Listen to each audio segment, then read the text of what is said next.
ruwanda waxa ay hadda joogtaa meel wanaagsan oo horeyna ay ugu dhaaftay wadamadii la midka ahaa ee dhibaatooyinka ay ka dhaceen xilliyadaasi oo dalka soomaaliyana uu ka mid yahay. haddaba maxaa u sahlay ruwanda in sidan wanaagsan ay usoo kabsato halka dalalkii kaga horeeyey mashaakilka iyo kuwii la midka ahaaba ay weli dhibaatooyin ka dhacayaan? arrintaasi waxaa ka jawaabaya jibriil cali oo maxamed oo wax ka dhiga jaamacadda ohio state.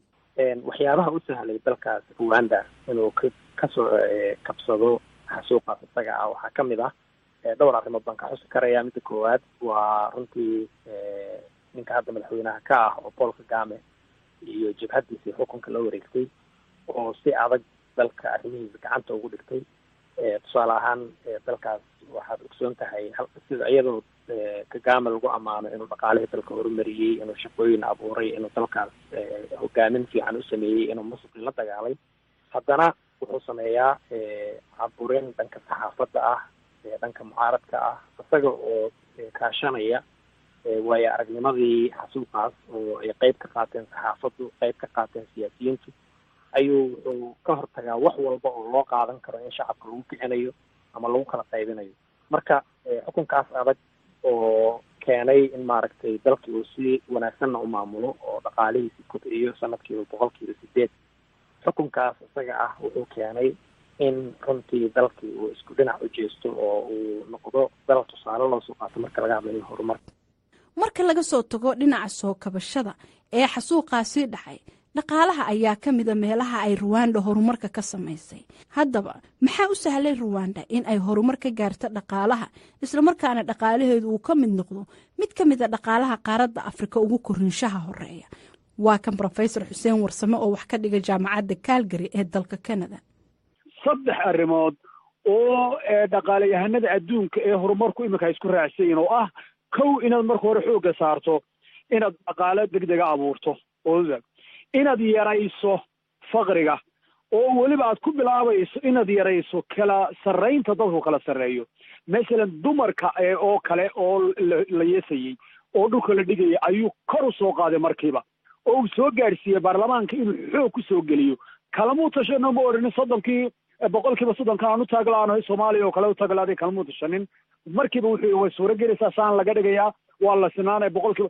imika waa 60% wax ka badan ayaa baarlamaanka ugu jira iyagaanu taasina waxay keentay in dumarku waxay kaga fiican yihiin ragga tashiilka ayay kaga fiican yihiin oo wuxuu noqday baarlamaankoogaasi baarlamaankii Afrika ugu fiicnaa dhinaca waxqabadka ayuu noqday. taas horta waa mid oo taas ayaa suura gelisay.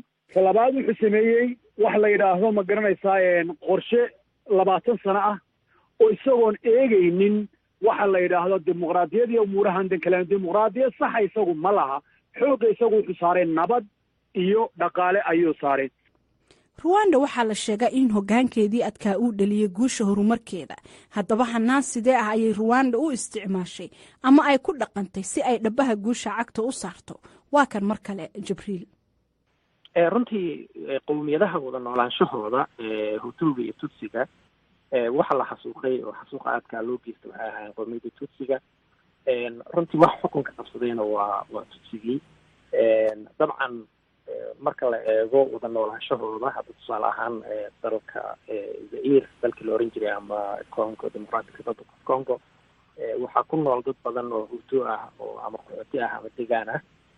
colaado badan baa ka abaabulan jiray ilaa muddo dheer oo madaxweyneyaal dhowr lagu soo riday. waxaa lagu eedeeyaa madaxweyne Kagame inuu qayb ka ahaa dagaaladaas. marka waxaad moodaa asaga dalkiisii oo dal aan weyneynba ah markiisii hore oo dal maaragta ka go-an badda ah, dalkaas isaga ah gacanta ku dhigay amnigiisii iyo nidaamkiisii iyo cadaaladiisii inuu soo celiyey. wadamada Afrika ee Soomaaliya ka mid tahay iyo wadanka deriska la Rwanda ee Burundi ayaan weli gaarin heerka Rwanda una dhaweyn. sidoo kalena dalal badan oo Afrika ah ayaan weli ka soo kaban dagaalo sokeeye iyo maamul xumo. haddaba maxaa dalalka Afrika ay ka baran karaan Rwanda ama ay uga dayan karaan? waa kan mar kale Professor Xuseen oo arrintaasi sharxaya. marka Afrika waxay ka baran kartaa kow inay marka hore saarto waxa la yiraahdo deganaanshaha oo doorashooyinkan lagu ordin ee la saaro xooga deganaanshaha iyo dhaqaalaha waliba kala sareynta in xooga la saaro. taa ayay ma garanaysaa Afrika ay ka baran kartaa kama baran karto dimuqraadiyad iyo umuuro noocaasa kama baran karto. inkastoo Rwanda la dhihi karo waxay horumar ka samaysay dhinaca maamulka amniga iyo dhaqaalaha, haddana waxaa dad badan walwal ku haya ugaarsiga lagu hayo dadka siyaasiyiinta mucaaradka iyadoo ay xabsiga ku jiraan hogaamiyayaal mucaarada oo dumar ah.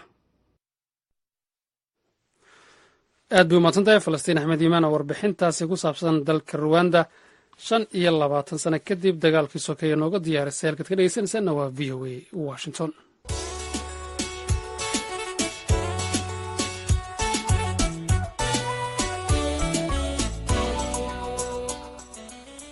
subax wanaagsan dhegeystayaal meel walba aad nagala socotaan sidaan idaacadda iyadii marar badan oo hore idinku